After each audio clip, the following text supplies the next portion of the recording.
Well, what the heck is up, everybody? It is Moto Jimbo here, back with another moto vlog.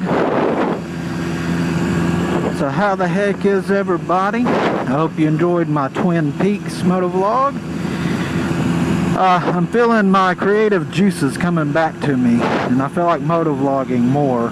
So, you know, I never get as many views on my moto vlogs as I do, you know, like my reviews or my restorations or my, you know, project box, which leads into this next subject. But the point is, I don't really do my moto vlogs for the views. I just enjoy doing them from time to time. And that's why I quit for a while, because I just wasn't having fun anymore. But anyways, like I said, project box is the subject today. Now, if you've looked at my channel at all, you've seen I've had several project box over the years. And, you know, to be frank, most of them never got finished. And that's a bad habit of mine, is starting things like that, not finishing it. And I'm sure there's some of you out there that are the same way.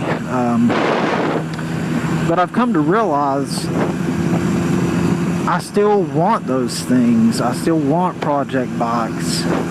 And a lot of it's, I just love old motorcycles. And like, the more beat up and decrepit and beyond hope they are, the more I love them.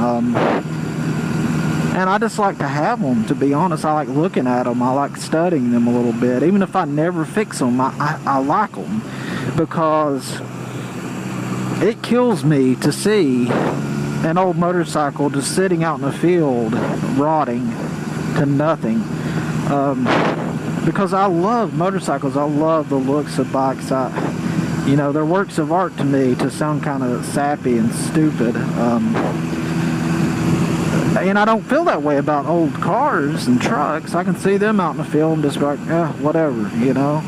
But when I see old bikes, I want to dig them out of the dirt. You know, I want to go all American pickers on that shit and dig it out of there and take it home. And just stick it in the corner. And if I never do anything with it other than clean it off and put some WD-40 on it, at least it's preserved. Like, there's a part of me that wants to preserve that history. So if I go out and buy a $30 XR80, which I did do that, and it's still sitting, then I'll do that. Because I just love it, and I hate to see them sit.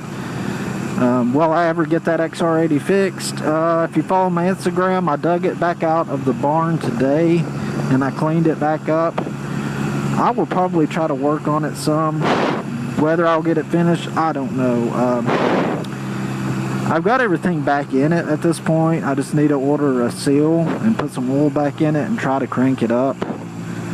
I've never went that in depth on an engine before, so I'm not so sure if I did it right. But you know, that's why you do it on a $30 motorcycle. If I kick it over and everything in the motor locks up and flies apart, then I learned I did it wrong. You know what I'm saying? But do any of you guys feel like that too? Do you hate to see motorcycles rotting out in fields and in barns and stuff? Which barns are better for them than some places. Like I said, I had that XR80 in the barn, and it got really dusty and dirty, but you know, it wasn't getting rained on or anything like that. Right now, I don't know if I'm going to be able to get it. There is a old Honda CB in a barn, and I might have a chance to buy it if it's cheap enough, and if they end up selling it to begin with. I'll probably get that. And will I fix it? I don't know. It depends on how far gone it is. If it just needs, you know, some new tires, some lubing up, some oil, and some spark plugs and stuff like that, yeah, I'll probably fix it. Needs the whole motor rebuilt? Probably not. But will I buy it and sit it in the corner of the garage? You damn right I will. And I'll clean it up and make it look nice anyways. But that's just me, you know. Motorcycles are just my thing, I guess. And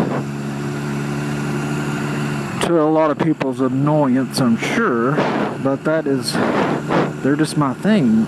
There's not one day that goes by I don't think about a fucking motorcycle. Like, not one single day. I'll take you a little different route, let you see something new today. But yeah, motorcycles are one of the few things that I've really hung in there and stuck with for years. I first started riding, you know, like I always say, it's probably been about 7-8 years at this point, starting on dirt. And ever since then, it's just my obsession. You're my obsession. But yeah, I just can't help it. Like, I don't think I'll ever be able to completely give up motorcycles.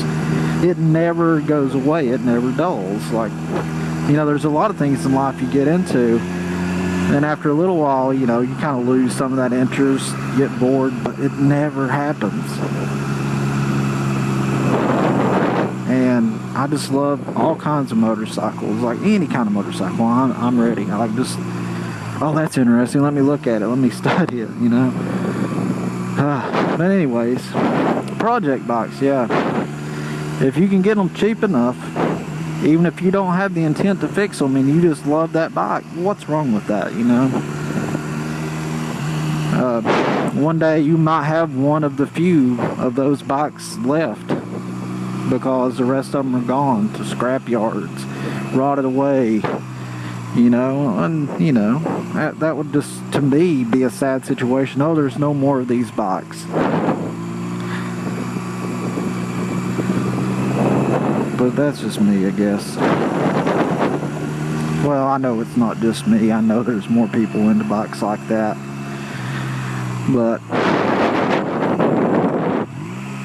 and as I've always said, I'm more into the small displacement bikes as well, which is one reason that CB's calling my name.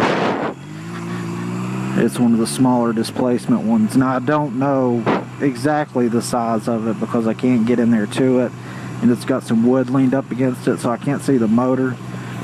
But I can tell just by the physical size of the bike, it's not one of the bigger ones.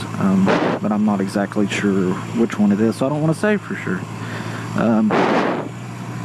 But I'm dying. I hope the lady sells it. It's eating me up inside, bro. I want that bike.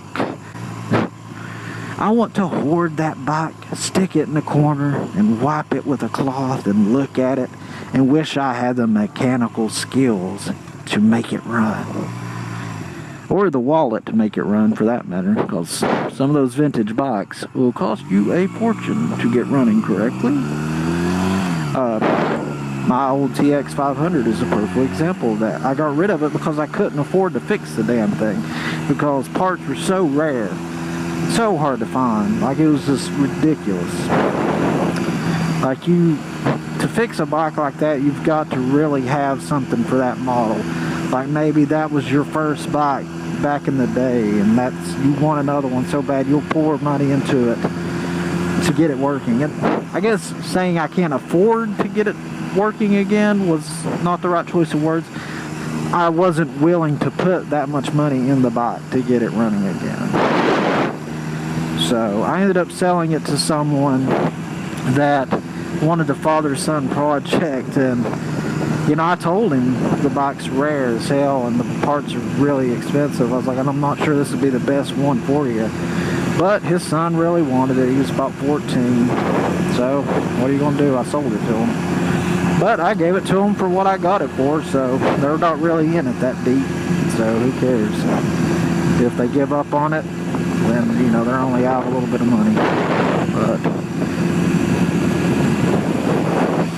But yeah, guys, from now on, if I buy a project bike and I decide I'm not going to fix it after all, I'm just going to keep it. As long as I have the storage space to do so. Because I just love it. I love the history of bikes. I love the looks of, you know, different models and stuff. I wish I would have kept my FZR 600 because that was a badass looking sport bike, you know, from the 90s. It was badass. I should have just kept it and looked at the son of a bitch, you know. But I didn't. I sold it to a guy that wanted it as a parts bike. So, whatever. Lesson learned.